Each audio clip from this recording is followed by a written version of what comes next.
बुद्ध ने वही कहा जो तुम समझ सकते हो। बुद्ध ने सत्य नहीं कहा, बुद्ध ने वही कहा जो तुम समझ सकते हो। फिर जैसे जैसे तुम्हारी समझ बढ़ेगी वैसे वैसे बुद्ध तुमसे वह भी कहेंगे जो तुम नहीं समझ सकते।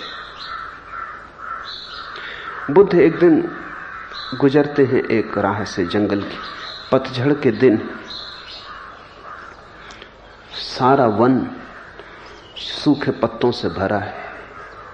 और आनंद ने बुद्ध से पूछा है कि क्या आपने हमें सब बातें बता दी जो आप जानते? क्या आपने अपना पूरा सत्य हमारे सामने स्पष्ट किया? बुद्ध ने सूखे पत्तों से अपनी मुट्ठी भर ली और कहा, आनंद, मैंने तुमसे उतना ही कहा है जितने सूखे पत्ते मेरी मुट्ठी में, और उतना अन्न कहा छोड़ दिया है जितने सूखे पत्ते इस वन में। वही कहा है जो तुम समझ सको। फिर जैसे तुम्हारी समझ बढ़ेगी वैसे वैसे वो भी कहा जा सकेगा जो पहले समझा नहीं जा सकता था। बुद्ध कदम कदम बढ़े, आहिस्ता आहिस्ता, तुम्हारी सामर्थ्य देखकर बढ़े। बुद्ध ने तुम्हारी बूंद को सागर में डालना चाहा है। ऐसे भी फकीर हुए जिन्होंने सागर को बूंद में डाल दिया है, पर वो काम बुद्ध ने नहीं किया। उन्होंने बूंद को सागर में डाला है। सागर को बूंद में डालने से बूंद बहुत घबरा जाती है, उसके लिए बड़ा बड़ा दिल चाहिए, उसके लिए बड़ी हिम्मत चाहिए, उसके लिए दुस्साहस चाहिए, उसके लिए मरने की तैयारी चाहिए। बुद्ध ने तुम्हें रफ्ता रफ्ता राजी किया है, एक एक कदम तुम्हें करीब लाए। इसलिए बुद्ध के विचार में एक अनुशासन है।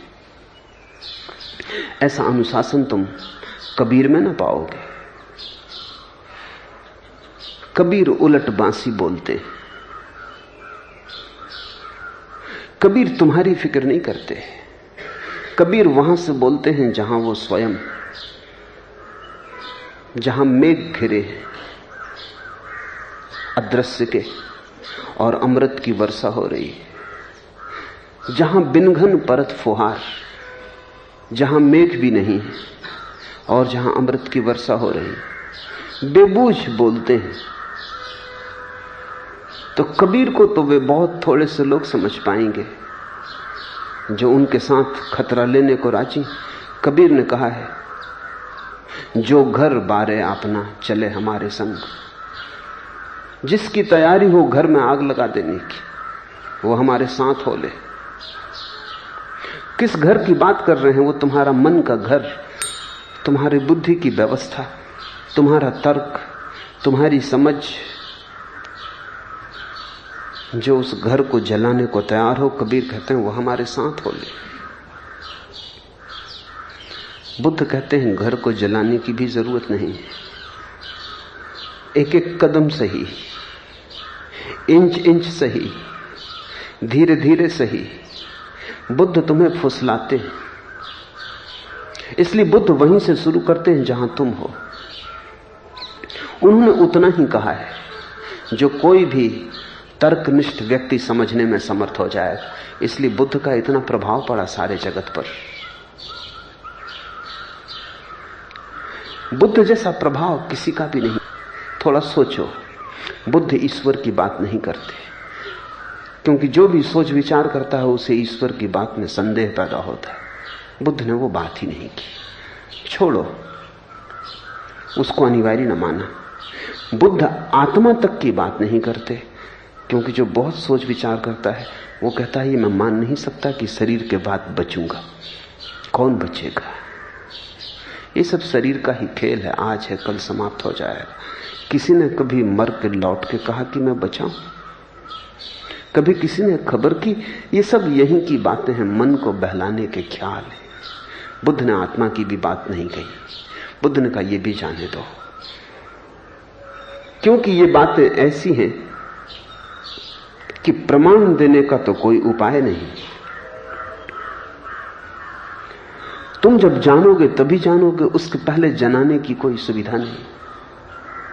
और अगर तुम तर्कनिष्ठ हो, बहुत विचारशील हो, तो तुम मानने को राजी ना होगे। और बुद्ध कहते हैं कोई ऐसी बात तुमसे कहना जिसे तुम इंकार करो, तुम्हारे मार्ग पर बाधा बन जाएगी।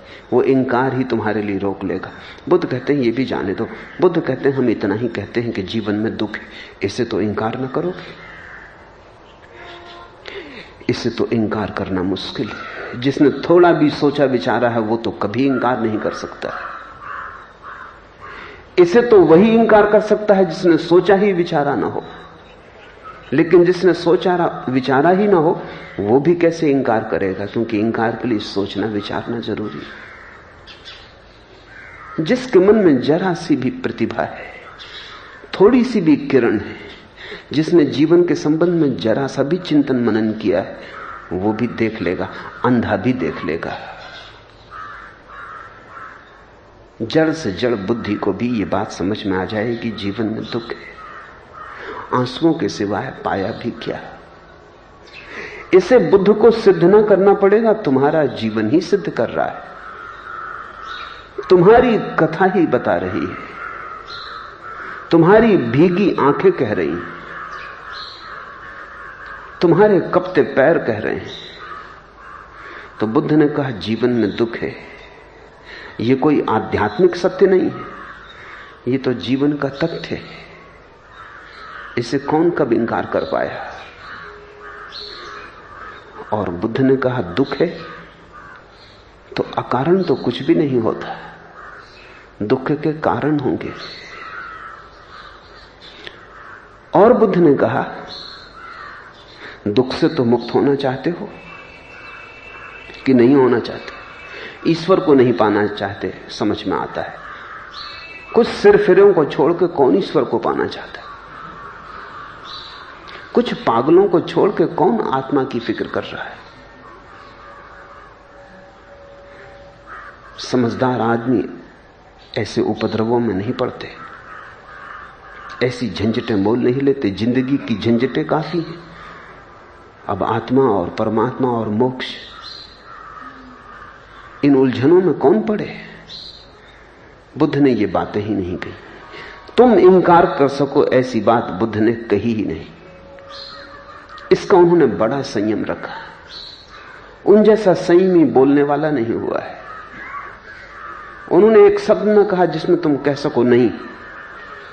उन्होंने तुम्हें नास्तिक होने की सुविधा न दी। इसे थोड़ा समझना। लोगों ने बुद्ध को नास्तिक कहा है, और मैं तुमसे कहता हूं कि बुद्ध अकेले आदमी हैं पृथ्वी पर जिन्होंने तुम्हें नास्तिक होने की सुविधा नहीं दी।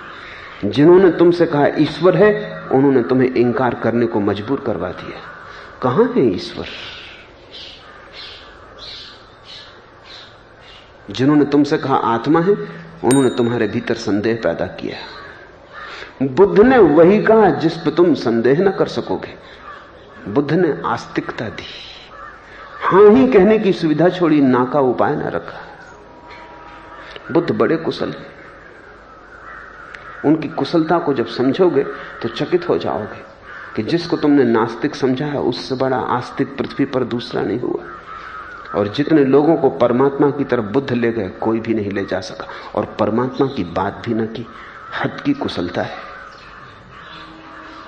चर्चा भी न चलाई, चर्चा तुम्हारी की, पहुंचाया परमात्मा तक, बात तुम्हारी उठाई,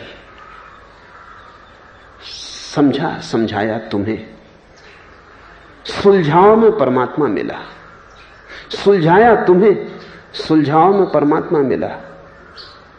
दुख काटा तुम्हारा, जो शेष बचा